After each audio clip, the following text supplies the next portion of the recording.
전능하사 천지를 만드신 하나님 아버지를 내가 믿사오며 그 외아들 우리 주 예수 그리스도를 믿사오니 이는 성령으로 잉태하사 동정녀 마리아에게 나시고 본디오 빌라도에게 고난을 받으사 십자가에 못 박혀 죽으시고 장사한 지 사흘 만에 죽은 자 가운데서 다시 살아나시며 하늘에 오르사 전능하신 하나님 우편에 앉아 계시다가 저리로서 산자와 죽은 자를 심판하러 오시리라. 성령을 믿사오며 거룩한 공예와 성도가 소리교통하는 것과 죄를 사하여 주시는 것과 몸이 다히 사는 것과 영원히 사는 것을 믿사옵나이다. 아멘. 488장 찬양합니다. 488장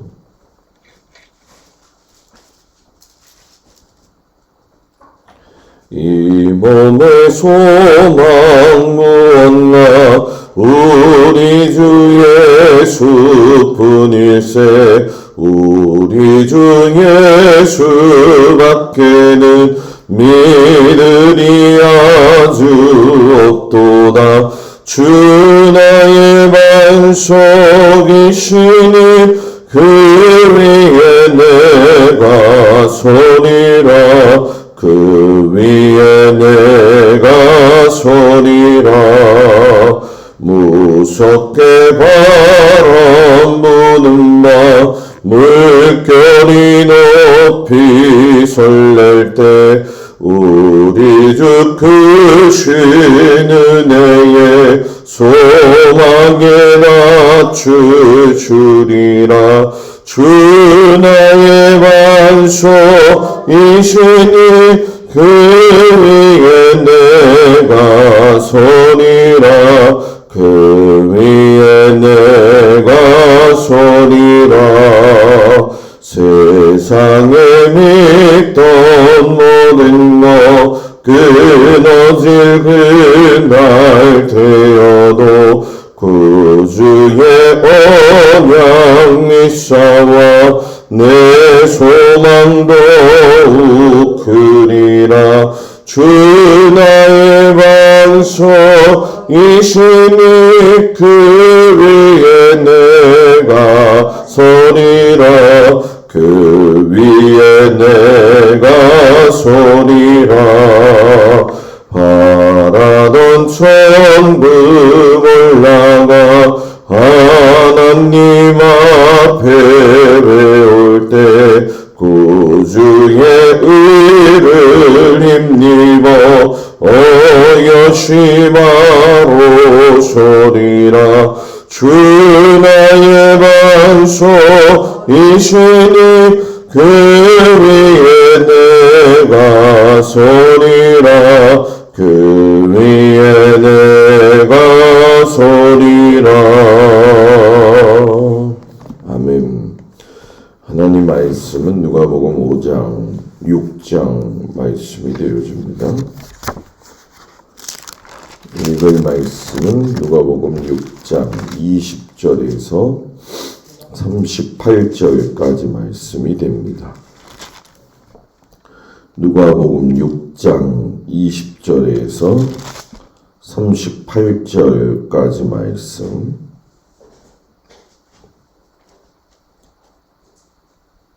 누가복음 6장 20절에서 38절까지 말씀을 다 같이 공독합니다.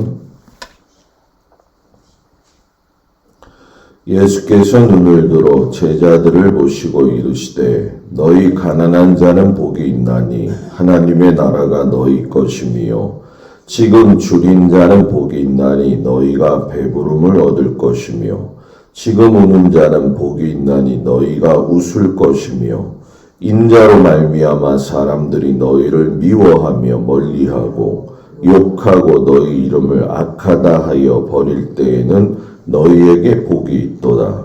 그날에 기뻐하고 뛰놀라. 하늘에서 너희 상이 큼이라. 그들의 조상들이 선지자들에게 이와 같이 하였느니라. 그러나 화 있을진저 너희 부요한 자여, 너희는 너희의 위로를 이미 받았도다. 화 있을진저 너희 지금 배부른 자여 너희는 주리로다. 화 있을진저 너희 지금 웃는 자여 너희가 애통하며 울리로다.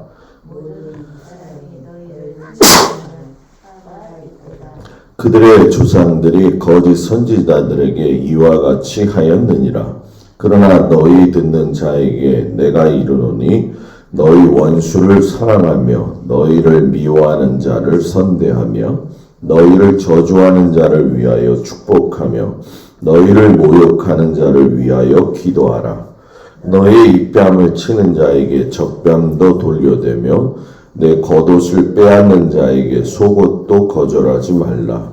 내게 구하는 자에게 주며 내 것을 가져가는 자에게 다시 달라 하지 말며 남에게 대접을 받고자 하는 대로 너희도 남을 대접하라. 너희가 만일 너희를 사랑하는 자만을 사랑하면 칭찬받을 것이 무엇이냐? 죄인들도 사랑하는 자는 사랑하느니라. 너희가 만일 선대하는 자만을 선대하면 칭찬받을 것이 무엇이냐? 죄인들도 이렇게 하느니라. 너희가 받기를 바라고 사람들에게 구워주면 칭찬받을 것이 무엇이냐? 죄인들도 그만큼 받고자 하여 죄인에게 구워주느니라. 오직 너희는 원수를 사랑하고 선대하며 아무것도 바라지 말고 구워주라. 그리하면 너희 상이 클 것이요 또 지극히 높으신 이의 아들이 되리니 그는 은혜를 모르는 자와 악한 자에게도 인자하시니라. 너희 아버지의 자비로우신 같이 너희도 자비로운 자가 되라. 비판하지 말라. 그리하면 너희가 비판을 받지 않을 것이요 정죄하지 말라. 그리하면 너희가 정죄를 받지 않을 것이요 용서하라. 그리하면 너희가 용서를 받을 것이요 주라. 그리하면 너희에게 줄 것이니 곧 후이되어 누르고 힘들어 넘치도록 하여 너희에게 안겨주리라. 너희가 헤아리는 그 헤아림으로 너희도 헤아림을 도로 받을 것이니라. 아멘. 오늘도 주님 앞에 온 성도들을 축복합니다. 공생에 시작하면서 예수님이 3년간 같이 할 12명의 제자를 선택을 하시는 내용이 말씀 가운데 나오죠. 베드로를 부르시고 나서 안드레 그리고 같은 직업을 가지고 있었던 야고보와 요한을 이제 제자로 삼으시죠. 성경 곳곳에 보게 되면은 오늘 누가복음 5장 1절에는 예수는 게네사렛 호숫가에 섰다 이렇게 말씀을 하시죠. 마태와 마가는 이 부분을 갈릴리 바다라고 이야기를 하고 요한은 티베리아의 갈릴리 바다 또는 티베리아 호수라고도 부릅니다. 그리고 구약에서는 긴네롯 바다 이렇게 부르기도 하지만 각각의 모든 상황들은 그 지은이에 따라서 불려지는 이름이 의미는 똑같았지만 조금의 부르는 명칭에 있어서는 좀 달랐구나 하는 것을 우리가 볼 수 있죠. 이때 이제 베드로를 예수님이 그 갈릴리 바다 게네사렛 호숫가에서 만나시게 되는데 예수님이 보니까 베드로가 밤새도록 고기를 한 마리도 잡지를 못했죠. 그래서 다시 금을 던져 보아라. 실상 이건 베드로에게는 좀 말이 안 되는 얘기예요. 왜냐하면 베드로는 갈릴리에서 오랫동안 살면서 나름대로 뼈가 굵은 어부였고 고기 잡는 일에 있어서만큼은 누구에게 뒤지지 않는데 직업상 따지고 본다고 한다면 예수님은 그저 목수의 아들로서 목수 일을 좀 배운 그런 분이셨던 예수님이 프로 어부한테 물고기 잡을 테니까 이쪽으로 던져라. 이 이야기를 던졌을 때에 베드로 입장에서는 순종 안 해도 그만이죠. 그런데 이 베드로가 예수님의 말씀에 순종하여 그물을 다시 던졌다라고 하죠. 이 순종이라고 하는 거는 항상 그렇지만은 자기의 사고 범위 안에서 그것을 들을 만한 가치가 있다고 한다면 듣는 것이 보통의 일반적인 순종이 갖는 의미가 되어지죠. 그러나 이 베드로는 자기의 경험이나 또는 자기의 생각하는 바 이상의 것에 그물을 던지는 그 모습을 보면서 순종의 모습이 우리가 생각한 거하고는 뭐예요? 다르구나. 이게 아니지만 그래도 하나님 말씀이니까 할 수 있는 것이 순종이라는 거죠. 그때 그 한계를 넘었으니까 베드로가 기적을 체험하게 되어지죠. 이 기적적인 체험이 베드로에게는 자기 자신이 죄인이라고 하는 것을 깨닫게 되어지는 아주 중요한 기회가 되어져요. 그래서 이때 베드로가 하나님의 자녀로서 이제 예수님의 제자가 되어지는 그런 시점이고, 누가는 이때 벌써 이미 베드로의 이름을 시몬 베드로라고 기억을 하면서 다르게 좀 표현을 하죠. 그러면서 야고보와 요한, 안드레까지 예수님을 따르게 하는 그 모습을 보게 됩니다. 특별히 이제 누가가 바라보는 예수님이 베드로에게 주신 사명은 무서워하지 말라, 이후로는 내가 사람을 취하리라, 이 사람 남는 어부가 되리라, 이런 말과 같은 말씀이죠. 학식이 높은 사람, 또 이해력이 빠른 사람, 종교적 행위가 바르다고 생각하는 예루살렘 출신들은 예수님이 일부러 배제하신 것이 아니라는 거죠. 일부러 배제하고 갈릴리 어부들을 예수님의 제자로 선택하신 것은 신앙은 지식적인 그 모습을 가지고 행하는 데다가 초점을 맞추는 게 아니라 예수님은 사랑, 신앙을 실천하고자 하는 것에다가 더 중점을 두셨구나 하는 것을 우리가 보게 되어지죠. 밤이 새도록 수고했는데 아무것도 없었다. 그런데 그 밤이 새도록 했다는 말을 굳이 썼다라는 얘기는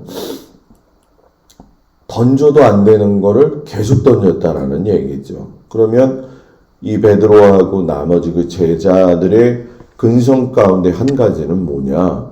지속적이고도 끈기 있는 행동력이 있었고, 이거를 예수님은 뭐예요? 실천하는 자의 그 높은 삶의 태도로서 평가하신 거죠. 그 믿음의 신앙 생활은 끊임없이 지속적으로 끈기 있게 나가는 것이 가장 하나님이 보시기에 아름답다라는 거죠. 우리의 삶도 살다 보면 신앙이 그런 것 같아요. 이렇게 올라갔다 내려갔다 하기도 하고 순간순간 변하게 되어지는 모습을 볼 때가 있는데, 한결같지는 않다 할지라도 그 마음 속에서 그 마음은 저버리지 않았다 할지라도 사람이 육신이 있기 때문에 고날 수는 있겠죠. 그러나 여기서 말하는 의미는 그 순종과 행동이 실천력하고 연결되어져 있다라고 하는 것이고, 그 끈기와 실천은 순종에 있어서는 뒷받침이 되어지는 아주 중요한 원동력이 되어지는구나 하는 것을 우리가 보게 되어지죠. 이렇게 제자를 삼으시고 누가가 이제 의사의 입장에서 환자들을 고친 이야기를 하게 됩니다. 그래서 나병 환자 고친 이야기, 중풍병자 고친 이야기를 이제 5장 12절에서부터 14절까지 그리고 18절에서 20절까지 이렇게 말씀을 하시는데, 나병 환자도 그냥 나병 환자라고 이야기하지 않아요. 그냥 온몸에 나병이 들린 사람 이렇게 하면서 아주 세밀하게 의사의 입장에서 이야기를 하시죠. 그리고 그것으로 끝나는 게 아니라 고치시고 난 이후에는 다시 사회로 복귀할 수 있도록 도우셨다는 거예요. 내가 고쳤어. 이제 너 됐어. 돌아가. 이게 아니라 사회의 한 구성원으로 들어올 수 있도록 깊이 배려하셨다라는 거죠. 그리고 이 중풍병자들도 다른 곳과 같지 않게 보게 되면 5장 18절 20절에 보면 이들의 수고의 모습이 와요. 예수님을 뵈러 왔더니 무리 때문에 들어갈 수가 없으니까 이 말씀에 보면 지붕에 올라가 기와를 벗기고 병자를 침상째 무리 가운데로 예수 앞에 달아내리니 예수님이 그들의 믿음을 보시고 이르시되 이 사람아 내 죄사함을 받았느니라. 여기서 믿음을 보신 건 물론 중풍병자의 믿음도 믿음이지만 무리들 가운데에서 이리하지도 못하고 저리하지도 못할 때에 달아내렸던 그 사람들의 믿음을 보고 중풍병자의 그 병을 고치셨다라는 거죠. 중풍병자의 믿음도 당연히 있었겠지만 지금 예수님이 바라보신 것은 무리 안에서 한 영혼을 살리기 위해서 애쓰고 수고했던 그들의 모습만을 보면서도 여러분 뭐예요? 나을 가치가 있었다라는 거죠. 이것은 그 믿음이었고 국률의 마음이 그들에게도 예수님과 똑같이 흐르고 있었다라는 거죠. 그런 이런 예수님의 국률의 마음은 세리 마태를 갖다가 제자로 삼으셨고 또 마태는 그 예수님의 마음을 알아서 자기 집에 많은 세리들을 데리고 와가지고선 더불어 잔치를 벌이게 돼요. 그래서 이 예수님의 사역을 보게 되면 항상 사람을 생각하시는 거였죠. 은혜를 필요로 하는 사람들한테는 은혜를 주고 사랑이 고파하는 자에게는 사랑을 주시고 또 그 육신의 연약함이 있는 자에게는 강건함을 주시는 그 예수님. 이 많은 사람들의 골고루 여러 가지 상황들에 맞추어서 주님이 그 일을 감당하셨으니 얼마나 주님도 힘드셨고 또 제자들도 곤고하게 삶을 정신없이 끌려 갔었겠죠. 그런데 이 누가복음 6장에 가서 보면은 바리새인들이 예수님한테 시비를 걸죠. 왜냐하면 곤고하고 그렇게 어려운 상황 속에서 제자들이 먹을 것이 없을 때에 1절 2절에 보니까 안식일에 제자들이 뭐예요? 이삭을 잘라 손으로 비비어 먹었다. 그러면서 안식일에 왜 이렇게 하느냐? 예수님은 다윗을 이야기하면서 이 다윗의 진설병 먹은 사건이 결국은 예수님의 시대에 또 해석이 되어지는 거예요. 그러니까 너희들은 중산층이고 너희들은 안식일을 어떤 의미에서 지키는지 모르지만은 예수님은 제사장 나라 안식일의 규정은 결국은 힘들고 피곤하게 곤고한 삶을 사는 사람들이 그 안식일을 통해서 쉬게 되어지고 쉼을 얻는 것인데 결국 가난한 자들을 위한 배려가 너희들은 하지 않는다는 거죠. 왜? 밀 이상 먹는 게 그게 무슨 큰 일이라고. 그러니까 그 율법 자체에 초점을 맞추다 보니까 배고프고 힘든 자들의 삶은 진짜 하나님이 원하시는 건 그건데 도외시 되어져 버렸다라는 거죠. 그러니까 안식일의 진정한 주인이 바로 예수님임에도 불구하고 예수님도 실상은 참 바쁘시고 힘드시고 피곤하셨던 거거든요. 그거는 제자들의 모습에서 이미 발견할 수 있는 그런 내용이에요. 근데 이 바리새인들은 그런 거 다 필요 없는 거예요. 왜냐하면 내 생각이 옳고 하나님 말씀에 이것이다. 라고 한다면 그 잣대를 대고 들이대었으니까 가난한 자와 굶주린 자들의 그 마음, 하나님의 긍휼의 마음은 알 수가 없었던 거죠. 그러니까 예수님이 그들 사이에 말씀하시기를 너희들은 낡은 부대를 고집하는 자들이라는 거죠. 그러니까 새 포도주를 담을 수가 없고 담아도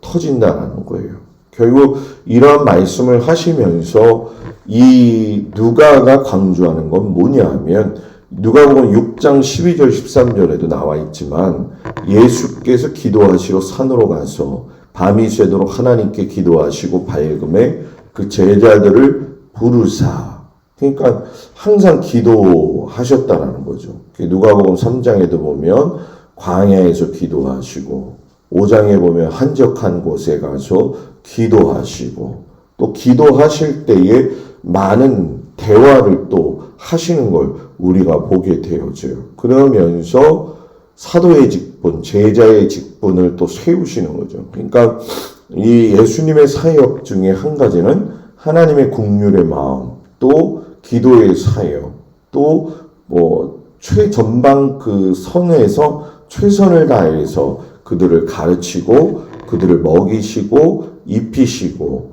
고치셨다라는 거죠. 그리고 이제 우리가 오늘 읽은 말씀에 보게 되면 이 맥락이 약간 좀 비슷한 걸 보시게 될 거라고 생각이 들어져요. 왜냐하면 그 시작이 너희 가난한 자는 복이 있나니, 이것은 이제 마태복음에 보게 되면 산상수훈하고 이제 비슷하죠. 근데 이 누가복음은 이거를 평지수훈이다 이렇게 얘기를 해요. 왜냐하면 6장 17절에 보게 되면은 예수께서 그들과 함께 내려오사 평지에 서시니, 요래서 평지에서 말씀하셨다 해서 평지수훈이라고 이야기를 하는데 마태는 또 다른 입장에서 얘기를 하죠. 그러나 이것은 상호 보완이 아주 좋은 말씀이에요. 그래서 산상수훈과 오늘 이 평지수훈 말씀은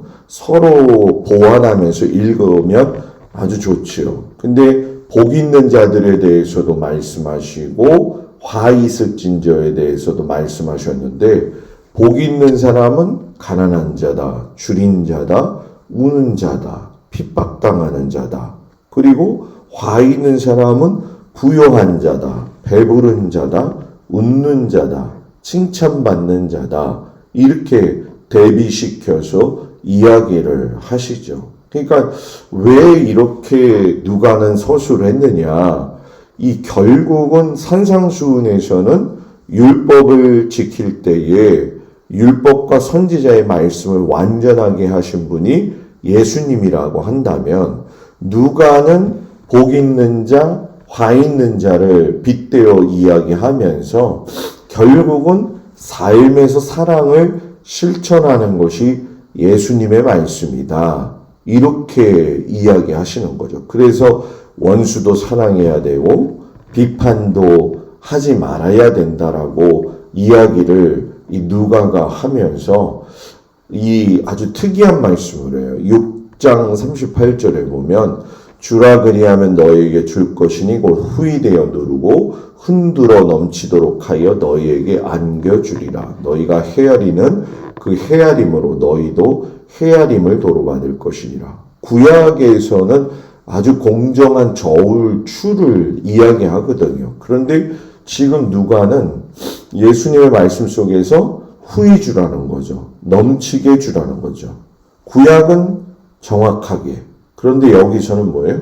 넘치게 줘라. 이거는 너희가 넘치게 주어질 때에 그 넘침을 받았던 사람뿐만이 아니라 다른 사람들이 너의 그 모습을 보고 도로 헤아려 줄 것이다, 이렇게 이야기하시는 거죠. 그러니까 맹인이 맹인을 인도할 수 없다라고 하는 것처럼 그 당시의 종교 지도자들, 바리새인들은 실상은 후이 넘쳐 주는 게 아니었죠. 그저 자기들의 잣대에 비추어서 그 모습을 보시고 예수님이 너희 그 눈 속에 있는 들보를 보지 못하면서 남의 눈에 있는 티를 갖고 이야기하지 않느냐 하시면서 우리들이 어쩌면 다 가지고 있는 그런 모습일 수도 있어요. 내 거는 항상 작게 보인다고 하지만 들보인데, 그리고 다른 사람의 작은 건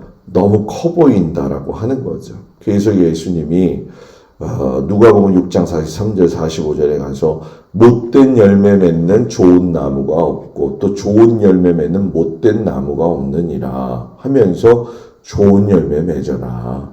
가시나무에서 어떻게 무화과가 나겠니? 찔레에서 어떻게 포도가 나겠니? 선한 사람은 쌓은 선에서 선을 내고 악한 자는 그 쌓은 악에서 악을 낸다. 그러니까 너희 마음에 가득한 것이 너희의 지금 신앙 상태고 신앙 모습이라는 거죠. 그래서 내가 말하고 행동하는 게 참 별거 아니라고 느껴지지만 이게 예수님이 말씀하시는 걸 보면은 뭐예요?